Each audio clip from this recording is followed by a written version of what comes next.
I love music. I listen to it, I make it. I don't really think I could imagine life without it.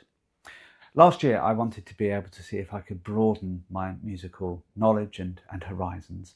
And so I set myself the task of listening to the Rolling Stone magazine top 500 albums of all time.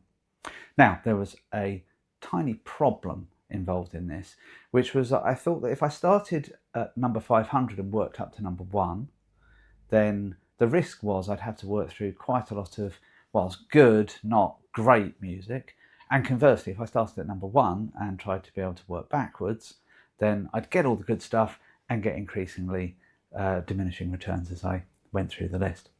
So what I did was I wrote myself a little app that enabled me to do the top 500 albums in random order. I guess you would have guessed where that was going. It was really interesting. There wasn't any sense of critical acclaim in the way in which the albums came towards me, and it gave me the chance to be able to listen to loads of different music that I've never heard before. I learnt lots. I learnt that I don't like country and western music. I learnt I really don't like gangster rap. I mean, using the Eiffel Tower as a euphemism for not for me. I don't like early Bob Dylan. I don't like late Bob Dylan. I don't like middle Bob Dylan much either. It turns out I'm a Beatles rather than a Stones person after all. There was a lot to be learned. As I got closer and closer to the end of this musical odyssey, something struck me. I hadn't yet heard the number one album.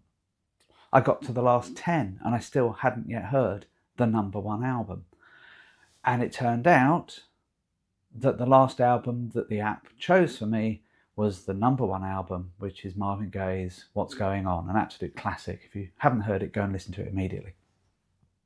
Now, obviously, being the person I am, I thought there was something wrong with the app. I tested it, I checked it, it turned out no, it was absolutely a 1 in 500 chance that long musical listening ended up with the best album as selected by the critics of Rolling Stone, and I kind of concur with their judgment on it, as the last album that I heard. A beautiful moment of serendipity. And it sort of brings home for me also one of the things about randomness, not only about being able to use randomness as a tool to be able to help be able to address particular challenges, but also when randomness comes off like that. I'm not a spiritual person, but it felt like the world was kind of a better place as I listened to Marvin Gaye for that last album.